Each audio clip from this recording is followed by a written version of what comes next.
Hello, we're here with Jonathan Kay of the Grasshopper Group, and I met him at a bar camp down in Tampa, and was really intrigued with what Grasshopper offers. So, hey, Jonathan.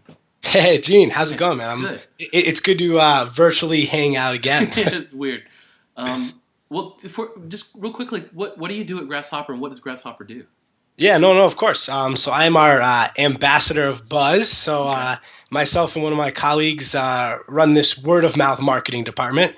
So really just doing anything and everything we can possibly do, Gene, to get people talking and raise awareness and go out places and buy gentlemen like yourself a beer and just spark a conversation, right? Learn about what you're doing in a situation where if we were in our office, right? We Right. would never have met you. We wouldn't have learned about some of the awesome things that you do. Hmm. As a company, Grasshopper Group has a suite of products that pretty much just helps entrepreneurs get over some of the initial hurdles of starting a business. Hmm. So just to give you a very brief example, our first product is called Grasshopper, and that's a virtual phone system. So you start a business, you don't want to put your cell phone number on your website, 800 local toll-free number, welcome to Gene and John's company. It's forwarding out, you're rocking out in your house there and the calls are still forwarding, etc. We have Chargeify, which is a recurring billing system. So you go on Netflix.com, you type in your shipping and your billing information, and you have these three price points. Something magical happens after you do that, where Netflix charges your credit card information, and then money gets deposited in their bank account. Chargeify is kind of the magic that allows all that to happen, and for you to get paid. And then our last one, our newest one, is actually called Spreadable. And Spreadable is this word of mouth marketing, this referral tool. Essentially, it just provides a mechanism, Gene. So if someone's on your website and they're like, "This is awesome. This product is awesome. I want to tell someone about it, right? I got to tell someone about this." Hmm. It gives them a mechanism, no matter where they are on your site, to immediately send that referral via any social network that they want, via any way that they want. And you, as the company, you get unbelievable amount of analytics on the back end, so you can really learn about these referrals. Where are your customers talking? Are they on Facebook, Twitter, MySpace? If they're not on any, well, then stop paying someone to create a Facebook page, right? Right. That's pretty cool. Yeah. It's a pretty strong suite of products. We use Chargeify for one of our products that we work on here for a day job, and it is a really good product. Which Thank is you. why I'm even talking to you in the first place. We don't normally talk to just anybody, but Chargeify is a good product, and I'm anxious to try Grasshopper here soon. I appreciate it, man. You said you're the ambassador of Buzz, but I Yes, know sir. when we met you in Tampa, you had a couple of team members with you, and you were talking about how you build a team, which is really what I want to talk to you about because it was really interesting. You were there with someone from FreshBooks, and Yep. you guys are talking about how you put people through their paces pretty well, make sure you work with Yeah. someone you like. How do you just riff on that a little bit and tell me what you were kind of covering there in Tampa? Yeah, no, and so just to correct, the question you want me to answer is how do we get this talent? What's our Yeah. kind of unique strategy? Yeah, so you had met Stephanie, who was the apprentice of Buzz, right? Okay. We like the clever titles, clearly. um, That's and fun. so when I hired her, it was kind of interesting because it was almost zero on skill set. And Hmm. I don't say that because she didn't have a skill set. She had a very valuable skill set, very complementary to mine, Hmm. but it was on personality because I knew that in this type of role, it's like I could teach her, right? I could spend time with her every day for a month and teach her what she needed to know to succeed. But that passion, right? Like I'm enjoying talking to you, right? And I love people. And like last night, I was answering emails and making connections for someone at like 7:30, 8 p.m. at night. And I don't do that because of my paycheck, right? Like you do that because you care Yeah. about people and you care about businesses and you want like you get pleasure out of seeing someone succeed and like being a cog that helps that, right? Hmm. And so you can't like put that on a job description, right? Yeah. Right. Everyone thinks that they care about people. Everyone thinks they're a good people person. Right. It doesn't really work, right? So I actually pulled up the job description that I wrote for Stephanie's position. And if it's okay with you, I just wanted to read the first Yeah. paragraph Yeah. because I think one of the really fascinating things is that so Grasshopper is an unbelievable company to work for. Hmm. Like they pay well, you have a lot of freedom, we have fun as hell. Like we have a Wii room, a basketball hoop, free snacks. Like Right. it's just a fun place to work, Right. right? And so most job positions, we get so many applications, right? Right. So I only got 25 people who responded to my job description. And frankly, I'm a pretty fun person to work for. You know what I'm saying? So I was expecting more. And so what I did was I wrote such a culture specific, personality specific job description that it self-selected out most of the people. Gotcha. So let me just give you the first paragraph, right? All right. So are you a quiet person? Do you consider yourself an introvert? Do you often keep your thoughts and ideas and opinions to yourself?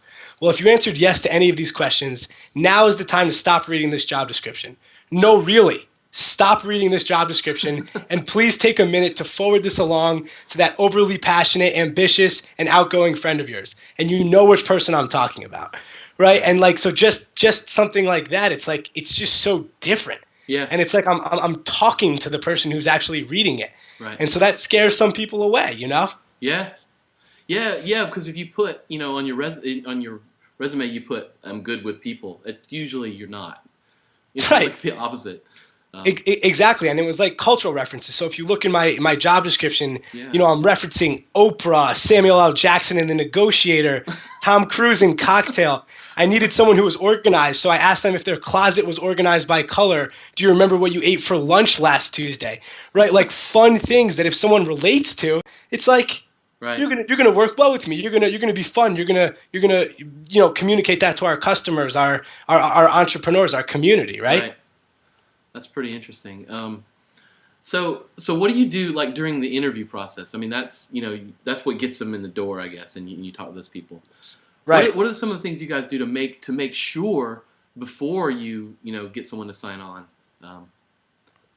Well, yeah. So I mean, I think the first thing is that you make sure they meet a lot of people, and it's it sounds silly, but it's like it's worth 7 people's time to all spend 15 or 20 minutes with you because each person is different.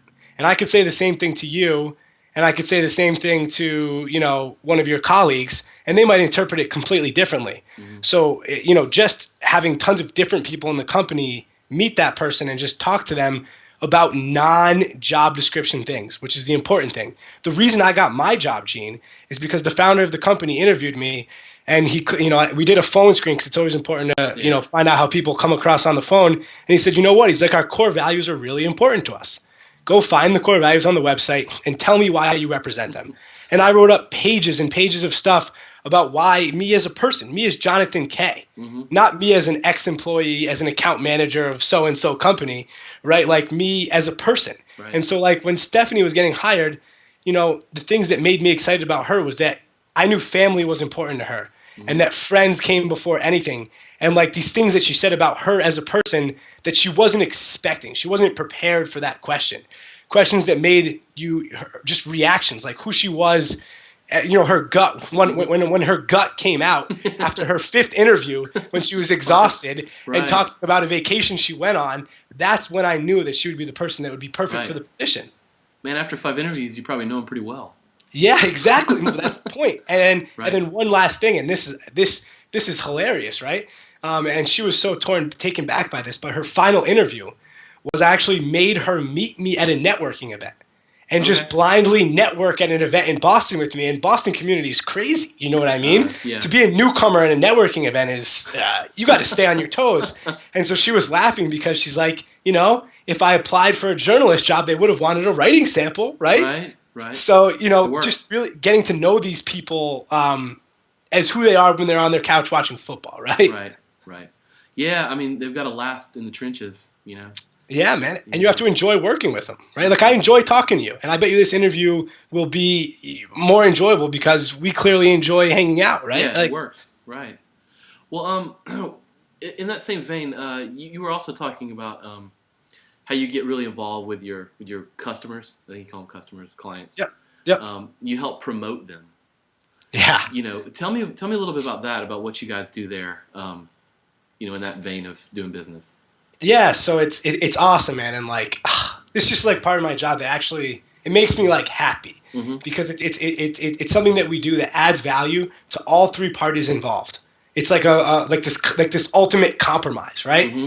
And so what it is like part of my job is to get press mentions. People need to know about our brand, and people like us consume so much information on the web. Right. We need to get our brand name out there. Okay. However, you take the average media folk, right? The average media person, and every person, or probably 85 to 95% of the people they speak to, the conversation starts, hey, my name is Jonathan K. I'm the ambassador of Buzz at Grasshopper. Here's what Grasshopper does. Will you write about me? Will you write about me? Will you write about me? No, seriously, like, will you write about me? And so they're so used to hearing that when someone comes in and actually just makes their life easier, makes their job as someone who needs to produce content easier, they are just like blown away. They've had like a wow, like a Zappos moment.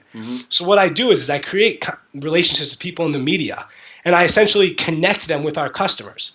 So not only do I get to, like, if you were to go on and tweet about Grasshopper, I would probably get on the phone with you within 36 hours and just ask you about your story, learn about you. If I'm writing a guest blog post, can I put a link to your company in there? Do I know a media contact who needs help? Because maybe they actually need help and I can connect them with this source. Now I'm getting our customer their first ever news story.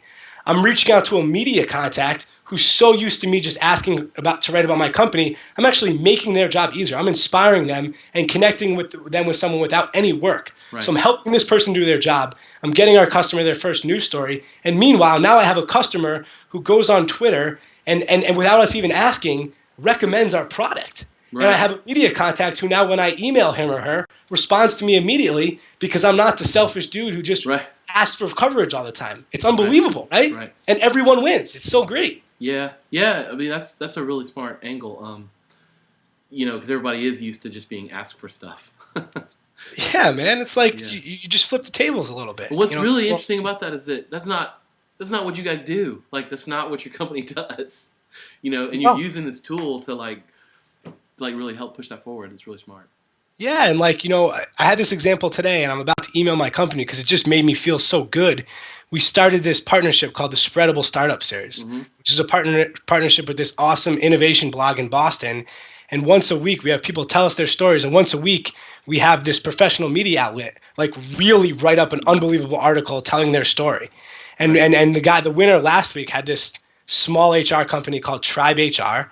And he emailed us saying that literally his user base went up 15% because of last week. Wow. That's unbelievable. We literally helped that guy's business along. Yeah. And you better believe that if he knows anyone who needs a virtual phone system, he's going to tell them to use us, right? Yeah. It's the coolest thing, man. I just love it. That's great. Well, thank you. I just wanted to go through those things real quick with you and just let our community know, one, that Grasshopper's out there, but also that you guys do this sort of stuff for people in our industry, and definitely should hit Jonathan up. And if you have a story to tell, man, go on to Bost Innovation, BOST innovation.com/spread the word, and maybe we can help you increase your user base. Yeah. Hey, that sounds like a good deal. Yeah. All right. Well, thank you. No, thank you, man. It was a pleasure. All right.